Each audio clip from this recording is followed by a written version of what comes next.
The Trump Task Force on Anti-Semitism has been investigating Harvard among other universities. When you say like this, and you don't even think about how weird it sounds, the Trump Task Force. Why the is there a Trump Task Force? We've got a massive federal government. We had a Department of Education. Okay, we've got Congress. We got all these. Why do we need a special Trump Task Force to do everything? Well, like, why can't he use the government? He's the president of the United States, and he's a majority in the Senate and the House. Do something with the actual Congress. Do something with your government. We had the Trump Task Force. The Trump Stoppos came to the school, and the Trump Task Force did this thing with the Trump special appointed employee, with Trump's special appointed Elon Musk, with the special Trump Task Force Doge, with this, like, bro, hello? I think I'm going on some panel show in like 30 minutes to argue this. I don't know if I'll stream or not. What are the possible counter arguments? How can anybody be okay with this? I feel like the whole argument, if there's, depending on who else is on there, is going to be that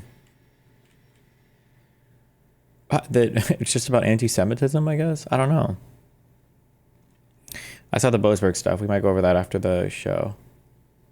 The major clash is now unfolding between President Trump and his battle against some of America's top universities, announcing this evening more than $2.2 billion in federal funding has been frozen for multi-year grants and contracts at Harvard. That comes after Harvard said tonight that it was rejecting a list of demands from the administration on sweeping changes and would fight back against them. Those demands came from a federal task force that the administration says is combating anti-Semitism on college campuses following protests against the war in Gaza. But the list of demands included things like dismantling diversity initiatives, auditing academic and hiring practices, and also installing leaders who are committed, the White House said, to implementing the changes they want to see. We saw a response from Harvard tonight, and the legal team responding to that saying, quote, "The university will not surrender its independence or relinquish its constitutional rights. Neither Harvard nor any other private university can allow itself to be taken over by the federal government." Now, Harvard's $9 billion that's at stake here is just a fraction of the billions that the Trump administration has been targeting at schools across the country. Harvard's decision, though, appears to be the first time that we have seen a school directly refusing to comply. This comes as the Harvard faculty chapter of the American Association of University Professors and its national counterparts sued the Trump administration. My source tonight is the Harvard law professor and general counsel of the organization. At the heart of this lawsuit, Andrew Manuel Crespo, is here in his first TV interview since that suit was filed. And so thank you so much, sir, for being here. Given all of these developments happening tonight, can I first just get your response to the administration saying tonight that it's going to have this $2.2 billion freeze? What kind of impact does that have? Well, thanks so much for having me. And while this cut is obviously deeply disappointing and a real blow, not just to Harvard, but to higher education across the United States, it's not exactly unexpected. The Trump administration has been threatening to withhold and then withholding millions and then billions of dollars from some of the leading institutions of higher education in the country. The impacts of those cuts will be severe. Not just to cutting-edge research, cures for cancer, cures for diseases, studies that try to understand the most cutting-edge technology, but also all of the work that happens at these universities with respect to how we study our history, the things that are essential to our democracy. There's a lot that happens at these universities that are essential to having a free democracy, and that's, I think, exactly the reason why they're all under attack. So the impact is significant, but I'm really proud to see Harvard standing up to fight. Well, you filed your lawsuit before we saw how Harvard was going to respond tonight, and essentially you were arguing that the threat to cut this funding violates free speech and other First Amendment rights here. Given Harvard is the first school that we've seen respond this way, how does that impact your lawsuit, and what does that mean for this going forward?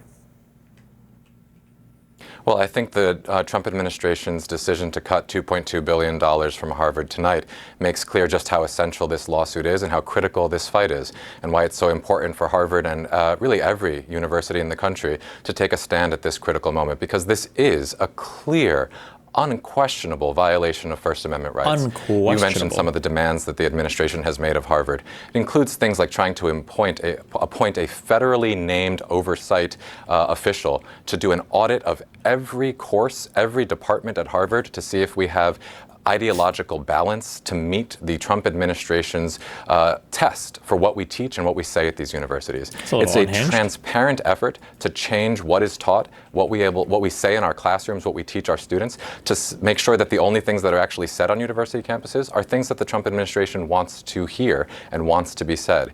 This is a move that happens in countries across the world when there are efforts to try to make an authoritarian play in government. Institutions that are essential to civil society, like the press, like the courts, like the legal profession, and universities are the first to come under attack. And that's what we've been seeing over the first few weeks of this administration, with that attack on universities coming full and hard now. And this is the moment when it's so essential for those universities to take a stand. And if there's any university in the world that has the resources to do that and the moral leadership to do that, it's Harvard. And I'm proud to call myself a member of this faculty today. And so when the administration is arguing that this is actually about combating anti-Semitism and how we saw a lot of these schools handle this last year as the war in Gaza was playing out, and the attorneys acknowledged tonight in their letter denying that they're going to comply with the demands. They say, quote, Harvard is a very different place than it was a year ago. You're saying you don't essentially buy that that is what the administration is trying to accomplish here. That's exactly right. Look, I've spent my professional life fighting racism and intolerance in the United States. Anti-Semitism is vile and has no place in this country. But these actions are not about anti-Semitism, they're about authoritarianism. And we know that because we can see what the Trump administration has said and what it has done. This is a president who, when he was campaigning for office, said that he didn't like what was taught at America's universities and that he was going to bankrupt them unless they started teaching something different. We can see this when we see the head of the task force that's responsible for these investigations saying that this is about ideological viewpoint balancing at these universities. We can see it when we see the Vice President of the United States say that universities and their professors are the enemy. This is not about anti-Semitism. This is about an effort to try to break the backs of American universities until they start saying what the administration wants to hear. Because the administration knows that universities are a central component of a free and open constitutional democracy. The Trump administration's demand letter that was made public today and sent to Harvard on Friday asked... Wait, I want that quote. This is about an ideological viewpoint. Who said that? Can somebody find me that quote? For things that have nothing to do with anti-Semitism. It requires us to try to change who is hired, what we teach in our classrooms, what we say in our research.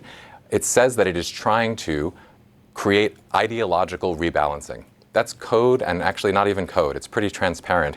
That is a message that's saying, we don't like what you're teaching. We want you to teach something more to our liking. And unless you do that, we're going to try to bankrupt your institution. We'll be following it closely. Andrew Manuel Crespo, thank you for joining us tonight for an interview. Schools that persist in explicit, unlawful discrimination under the guise of equity will not only have their endowments taxed, but through budget reconciliation, I will advance a measure to have them fined up to the entire amount of their endowment. I think if any of us want to do the things that we want to do for our country and for the people who live in it, we have to honestly and aggressively attack the universities in this country. Jesus. Joining the group chat today, Phil Mattingly, CNN anchor and chief domestic correspondent, Gabby Birnbaum, Washington correspondent for the Nevada Independent, and Kevin Fry, Washington correspondent for Spectrum News, New York One. Everybody, I want to just start with what the president is trying to do, because in that old clip we played, he talked about taxing endowments, which is not what he's doing, right? He's specifically saying, here's a list of demands, comply, or I'm going after your federal funding. So sort of who in the administration is pushing this? What can you tell us about the thinking? Yeah, I mean, why slog through a legislative process that you don't know how it's going to end when you can just do it yourself? And I think this is so people cannot view what's happening here in isolation, right? We've been talking about this for the last several months, where the agility and kind of relentless nature with which the Trump administration and top senior advisors who have been planning for this for several years have really, to your point, initially bent institutions that never saw this coming, even though Trump talked about it on the campaign trail, to their will, has been something that people are just starting to kind of get their head around, and Harvard being the first school to say no is a fascinating moment to see whether this is the start of a tipping point. And if there's any school that can do it, it's Harvard. It has a massive endowment. But meanwhile, Columbia faced a similar predicament, quickly caved. Kevin, talk about the dynamics there that are different. Right. I mean, look, they were the center point of the anti-Semitism accusations early on. Congresswoman Elise Stefanik and other top lawmakers in Washington have been very loudly condemning what happened there because they really became the face of the protest movement. And that made them vulnerable to public backlash and vulnerable to political backlash. Correct. And you also saw those dramatic images that played out when you saw the police go onto campus and they took over the building. And I mean, this kind of built and built and built. And so they were already under the microscope in that respect. And then they come in and they basically comply with a lot of what the administration is looking for, including sort of this mask ban and other sort of curriculum oversight, including on their Middle East studies program. And then on top of that, there's now conversations about whether or not there should be some sort of judicial oversight of whether or not they are in compliance. Right. I don't want to just skip by some of the things you said. Oversight into actual curriculum. So we want to tell you, or at least be able to look at what you're teaching, which is ironic since they're kind of dismantling the ed department. But they want to do this in higher ed. Democrats and their allies coming to universities' defense. Here's a sense of what they've been saying. Is putting pressure on universities as well. Good news is Harvard University today said, go to hell. That may break the fever. I really hope it does. I do know this. If Harvard had capitulated, I really fear for what next year would be. There are things that matter more than simply the size of one's endowment. We need the presidents to be banding together and standing up for free expression. Gabby, I probably could have stopped with Clyburn because he really lays out the stakes. But what are you hearing in congressional delegations? What are you hearing in your reporting about people seeing this as like a pivotal moment? I think Democrats in general have been waiting for somebody, some institution, some group to stand up and say, you know, we're not going to abide by this. And I think Harvard, right, the big dog of academia doing it, I think we'll see, but I would imagine gives permission for some smaller universities, those with endowments that aren't as large, that don't have that, multiple hundreds of years history to say we can outlast any one political moment or administration, to sort of band with them. And I think we'll see some former Biden legal officials have talked about law firms need to do the same, that if they stand together, it'll be easier to stand against some of this rhetoric and action coming from the Trump administration. And so I'll see what moves forward. Wow. Oh, true. What does Ben Shapiro say about this? Does he defend this? Ben Shapiro, Trump, Harvard. Is Harvard really the oldest school in the entire United States? It was the first one, the first college? Well, folks, tons happening in the news. Alive? The Trump administration going after Harvard. Nayib Bukele from El Salvador stops by the Oval Office, and the latest in the trade war. Becoming a member of Daily Wire Plus isn't just a subscription, it's a statement, and you need to be here with us because, let's be real about this, the news is breaking all the America time. as a When you join country. Daily Wire Plus, you're joining millions of Americans who share your values, respect our history, and are committed to building a stronger future. Members get ad-free, uncensored access to our daily shows from the most trusted names in media, in-depth investigative journalism, and entertainment that actually reflects the things you believe. Movies, documentaries, series reshaping the culture in real time. Join right now. Head on over to dailywire.com/subscribe. Alrighty, so the big story over the course of the last couple of days that the United States government has now frozen billions of dollars in funding to Harvard. The reason for this is because Harvard refuses to go along with the federal government's demands that it abide by the Civil Rights Act of 1965. The Civil Rights Act dictates that universities and any business that actually receives federal funding must abide by anti-discrimination law. Now, you cannot like some aspects of the Civil Rights Act. Its attempts to intrude into the private sphere, for example. But no way. He's taking he's playing the Jew card on this? Really? the Civil Rights Act is in fact the Civil Rights Act. And the fact is that if a university had facilitated anti-black racism to the extent that Harvard University has facilitated anti-Semitism, there's no question that removal of its federal funding would be on the table. Now, we can also be real about the politics of the situation, which is that federal funding should not be going to these universities anyway. So how much money does Harvard actually get from the federal government? I asked our sponsors over at Perplexity exactly how much money does Harvard University receive on an annualized basis from the federal government. They said Harvard University receives substantial funding from the federal government each year, primarily to support its research activities. In fiscal year 2024, Harvard received approximately $686 million from federal agency. This amount constituted about 68% of the university's total sponsored research revenue and accounted for roughly 11% of its overall operating revenue, which is a lot of money. I mean, that's a lot of money that they are receiving. Most of it goes to various science outlets like Harvard Medical School or the School of Public Health, but it also does go to the Faculty of Arts and Sciences. The Department of Health and Human Services is the largest federal funding. They provide $520 million in fiscal year 2024. Now, again, this is a lever. It's not as though all of this money is going into the pockets of the English professors at Harvard, but money is also fungible. So money that would have been spent on the medical facility is now being spent instead on the English faculty, and this is sort of the point the Trump administration is making. There's no reason at all that your federal taxpayer dollars should be going to Harvard University, which has a massive endowment. Billions and billions of dollars in its endowment. $53 billion at last count. There's no reason your taxpayer dollars should be going to fund Harvard in the first place. And maybe that's the overall fight that we actually should be having. But that's a fight that has to be had in Congress as opposed to inside the executive branch. The executive branch is now making the claim that Harvard University should have its funding removed because it is in violation of the Civil Rights Act of 1965. Harvard, for its part, says it is now going to resist the Trump administration's demands to change its governance structure over campus anti-Semitism concerns. And so the government then responded by announcing a $2.26 billion freeze of Harvard's multi-year grants and contracts. That's according to the Wall Street Journal. Harvard President Alan Garber put out a statement complaining about the federal government and suggesting the federal government was wrong for involving itself in this way. How dare the federal government actually attach strings to the things it has always attached strings to? Harvard President Alan Garber said the political strings, though, different. University will not surrender its independence or relinquish its constitutional rights. The Trump administration said the school's response, quote, reinforces the troubling entitlement mindset that is endemic in our nation's most prestigious universities and colleges, that federal investment does not come with the responsibility to uphold civil rights laws. What exactly are the demands? Well, they asked for 9 actions. Most of the demands concern how the university... Why does every moron keep acting as if a $50 billion endowment means Harvard has $50 billion to spend? Does nobody understand finance at all?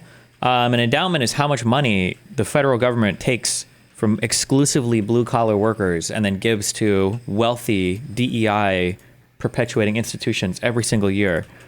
An endowment, I'm pretty sure, is just a giant fund that's used. And I think the goal of an endowment is to be self-perpetuating. So, for instance, if I were to have a $10 million endowment, then ideally, with good conservative investment principles, I could maybe take from that $10 million endowment, let's assume a 7% rate of return of $70,000. And then let's assume that I want to, hedge against like bad markets and everything. So maybe I can take like $30,000 to $40,000 a year, maybe, I guess, out of that. I don't know if the math... I don't know what the investment is looking, but the goal of a $10 million endowment might be to give me a steady $30,000 to $40,000 a year of money to work with, and that endowment continues to be invested and then provides those returns so that it's a safe source of funding. It doesn't mean that you're not supposed to spend your endowment, I don't think. It's supposed to be self-perpetuating, I believe.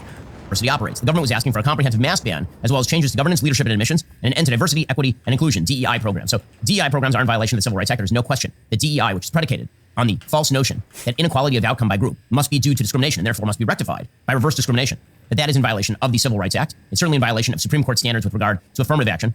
As far as things like a comprehensive mask ban, the idea there is that you don't want people who have shown up to campus on student visas participating in anti-American activity that would otherwise get them deported, and the university is facilitating all of that. The government is also demanding necessary changes be made to address bias, improve viewpoint diversity, and end ideological capture, fueling anti-Semitic harassment, according to the task force's letter. Oh, I'm sorry. I was thinking $1 million. For $10 million, it would be $700K. So maybe on a $10 million endowment, maybe you're spending $300K to $500K a year, so that you're not drawing down from the principal. Sorry. The university said Harvard has made and will continue to make lasting and robust structural policy and programmatic changes to ensure the university is a welcoming and supportive learning environment. But the task force is making demands, quote, in contravention of the First Amendment, and say that they are ignoring due process. Now, again, what did Harvard do that was anti-Semitic? At our prestigious colleges, every single student should have a pro-Israel point of view. And if you protest on behalf of the Palestinians, or if you protest on behalf of Hamas, you are anti-Semitism and you will be eradicated. This will all get played out in the courts, presumably. But the idea that Harvard University is somehow owed federal money is absurd. It's absurd on its face. There's no reason that the Trump administration should not be able to attach strings to money that it is sending out the door to a university with a $53 billion endowment. You know, it's an easy way for Harvard to continue its policy of independence from the federal government, to be independent of the federal government. It turns out it's an excellent way. Don't get in bed with the government if you don't want to get screwed. It tends to be a pretty good way of approaching life. The faculty put out a statement on Friday saying, quote, that the federal government's actions overtly seek to impose on Harvard University political views and policy preferences advanced by the Trump administration and commit the university to punishing disfavored speech. Well, no, actually, they're just saying that if you engage in anti-Semitism, then that is in violation of the Civil Rights Act. It's funny. So to be clear, it sounds like Columbia did capitulate completely to the Trump admin demands, but nothing happened. They didn't get any reprieve from having their shit stripped, so... To watch all these universities that for years were willing to expel students for saying that boys were not girls, that went after Harvard University. I was there when they went after Lawrence Summers, who was, at the time was the president of Harvard University. They got angry at him because he made the mere suggestion that perhaps the lack of women in scientific institutions might be due to the fact that women are less interested in scientific pursuits overall as opposed to men, and also that the ends of the bell curve with regard to scientific performance on tests tend to be heavily male. He was ousted from his position for that. So don't give me your free speech concerns when you guys have been cracking down on free speech yourselves for a long time. At the very least, if you want to say, at least he admits he's cracking down on free speech, I guess. All right, you have to be a private university. You can't have it both ways. You can't say free speech applies to us. We are a free speech institution. Also, we want your taxpayer money. That's not the way that it works. At least it shouldn't work. Oh, so if taxpayer money is involved, there's no freedom of speech? So every single, state university, every single, wouldn't it be you'd think it would be the exact opposite, wouldn't you? You'd think that when taxpayer funds are involved, that would be the most important parts of freedom of speech, you would think. But but not in Benny's world. I guess it's the exact opposite of where your intuitions may take you. That's good to know. That way. Harvard professor Nicholas Bowie says, this is authoritarian. No, what seems authoritarian to me is you seizing my taxpayer money, shoving it in your giant endowment, and then cramming down a bunch of left-wing agitprop on your tens of thousands of students. What the president of the United States is demanding of universities is nothing short of authoritarian. There's a quote on the building of the Department of Justice where law ends, tyranny begins. And tyranny, frankly, is the only word to describe what the Trump administration is doing with respect to universities. I'm confused. How is it tyranny to say you don't get federal dollars if you violate the Civil Rights Act?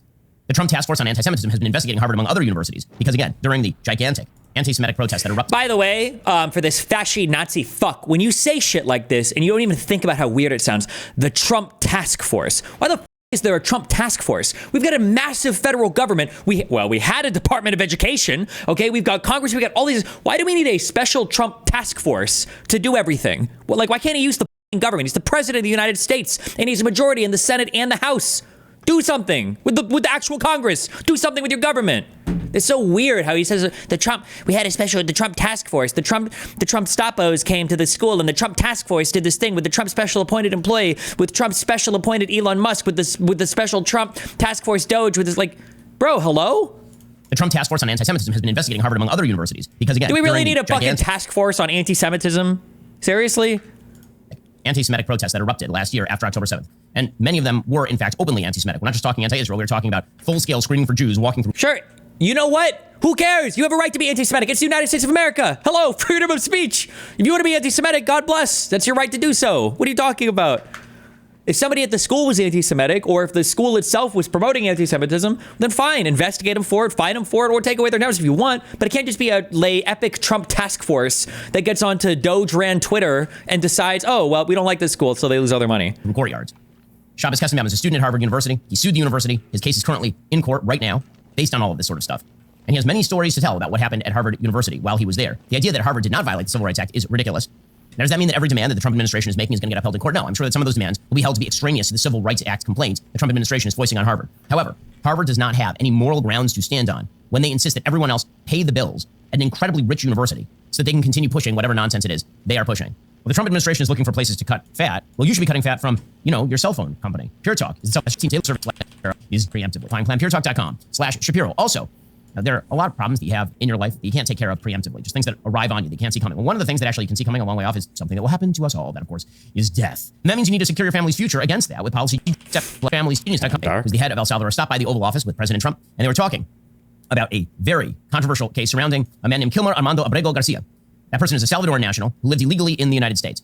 And he was adjudicated as credibly accused, not just of being an illegal immigrant, but of being a member of MS-13 by a variety of courts. That doesn't mean they found that he was, in fact, a member of MS-13. They were saying that there was credible evidence that suggested that he might be a member of MS-13, and the executive branch has the ability to deport him. That was found several years ago. Then there was a withholding order that was put on him because he made a claim that if he were deported specifically to El Salvador, that he would be killed. Well, the Trump administration then deported him. In court, they claimed in their filing. What the f is Shabos? Is that is that a Jewish media thing? They said that they have to push this thing to tomorrow because apparently the man for Shabos keeps getting delayed on his camera show. We were supposed to do this 30 minutes ago. If Trump ignores everything the court says and keeps strolling, what are the consequences? Whoa, well, small spoiler. I've just read a few sentences of random shit. That very question just might be addressed in Boasberg's epic ramble.